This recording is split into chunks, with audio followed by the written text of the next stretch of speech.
Bonjour mesdames et messieurs, bienvenue à Bicoque. Ici donc, on se trouve à Bicoque pour présenter le site dont nous voulons faire part avec le reste du monde. Il s'agira donc tout à tout de présenter ce site. Non seulement on aura aussi affaire aux différents intervenants qui vont nous dire leur part de ce qu'on doit faire tout au long de ce projet.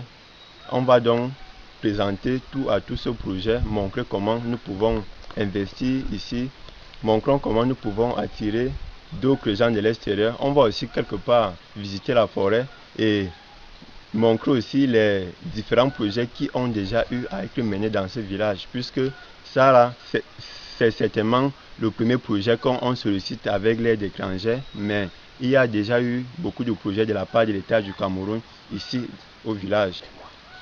Suivez-moi. Bienvenue, moi je m'appelle Elisabeth Damen, je fais partie du projet agricole et d'élevage qui sera ici à Bicoque. Bienvenue et soyez avec nous. Bienvenue à Bicoque, je m'appelle Mbida Edouard Gustave, fils de Bicoque.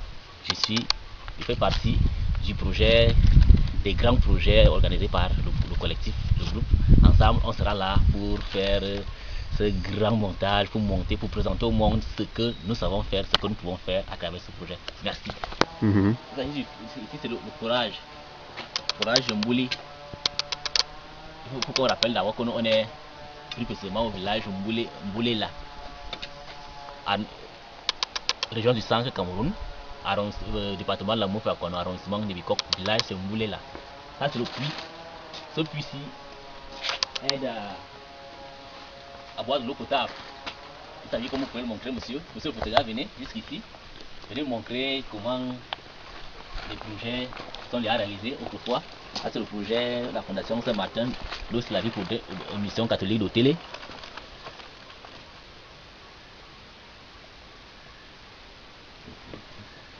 Donc, pour comprendre que ici, lorsque les gens viendront travailler ici, ceux qui travaillent souvent n'ont jamais eu de problème d'eau parce que l'eau on en trouve en abondance et elle est potable. Donc ici en Mbouli là, on boit de l'eau potable. Merci. Et bon, en fait, ici là, c'est vraiment la présentation globale de cette forêt. Donc, vous voyez donc là, dans toute cette étendue, ici, quand on part de là, on peut aller à plus de 5 km si l'on veut. Donc, elle est tellement gigantesque. Il n'y a pas à se soucier peut-être des cultures qu'on pourra faire et de tout ce qu'on pourra faire. Il y a abondamment de terrain. À me voir ici présent dans ce site, on comprend facilement que les gens sont déjà actifs sur le terrain.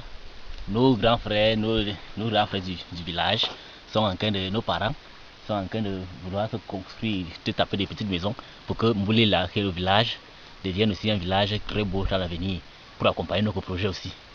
Merci, merci, merci, merci, merci, merci.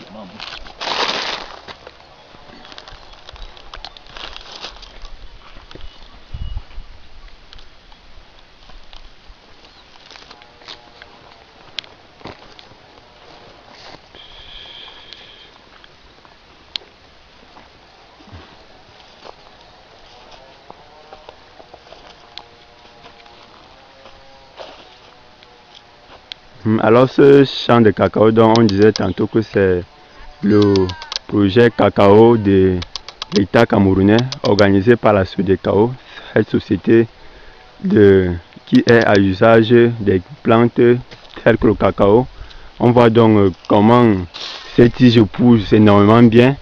On a donc l'occasion de présenter en grande nature tout ce qui s'y passe avec beaucoup de miniatures et surtout beaucoup d'espace. Ça c'est un champ de plus de 3 hectares si on part vraiment au-delà. Donc il y a eu deux coprojets ici, il y a déjà eu de grands projets ici. Maintenant on veut juste en attirer d'autres. Par conséquent, on va bien vous présenter nos coprojets. Il faut toujours boire. Comme au village.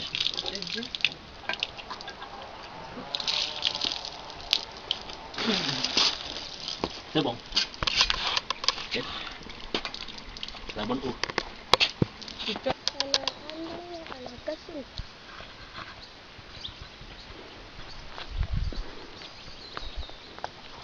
La vieille.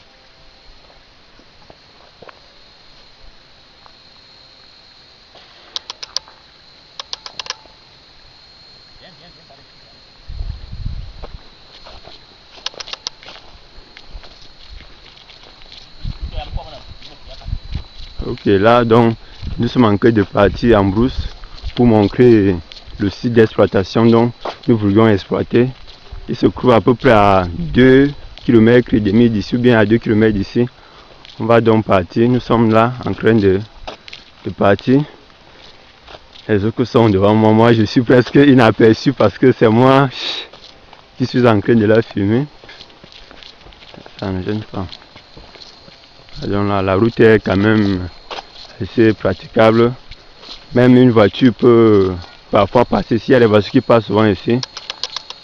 Parce qu'à l'époque, il y avait une grande exploitation forestière. Donc, on a eu soin de dégager.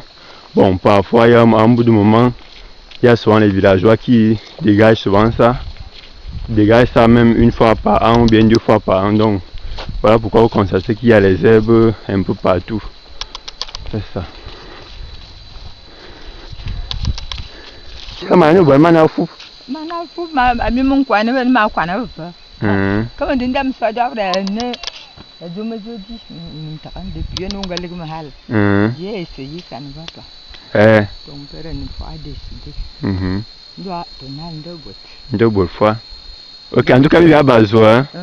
Ok, ok.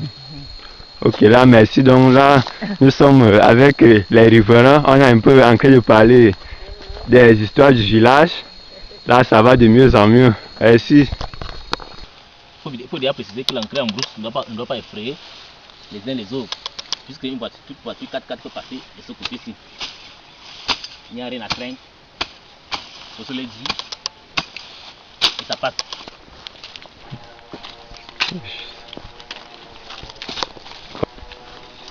Le projet. Alors là devant nous avons notre expert en question de population et de développement et tout près la fille, notre ingénieur en agronomie. Ok.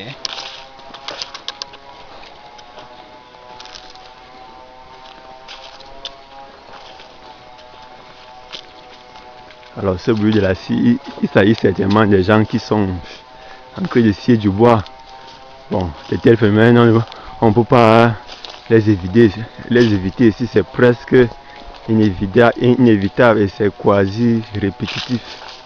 Donc nous, on est toujours sur notre route. Nous sommes un peu en train d'arriver. Ouais, on voit donc que la route elle est bonne et le paysage même aussi.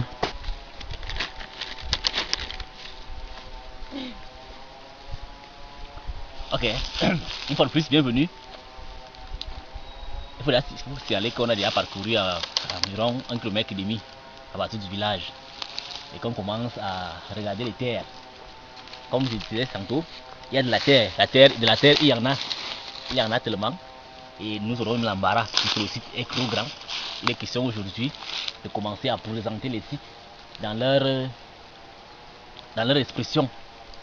Ça, c'est la première partie qu'on a voulu utiliser pour la culture du haricot.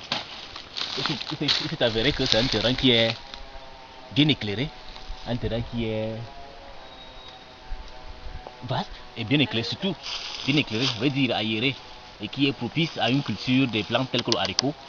Étant donné que le terrain est assez éclairé et aéré, c'est propice pour une agriculture du genre comme de l'haricot, puisque l'haricot n'a pas trop besoin d'arrosage et tout le reste, il faut juste de l'air et un climat assez éclairé et tout le reste. Donc, cet environnement est propice pour ce genre de culture. C'est pour cela que il s'étend sur plus d'un hectare et on a prévu faire du haricot. Il va jusqu'au fond.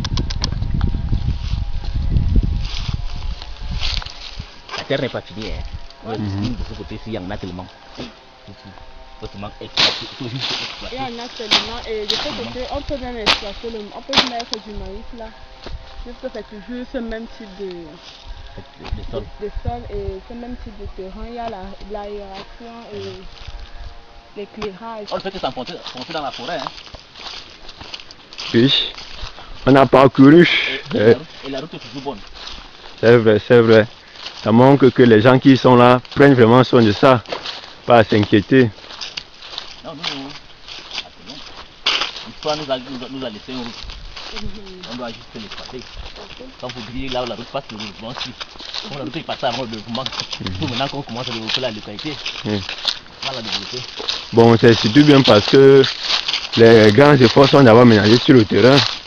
Bon, parce que on en sait souvent d'autres zones qui sont souvent obscures, au moment donné impraticables. Il faut garder peut-être d'avoir l'aide d'un engin qui viendra peut-être percer la route et partir au milieu de la forêt, mais ici là c'est pas le cas. Donc ici là tout est vraiment praticable, c'est aisé. On arrive ici en peu de temps.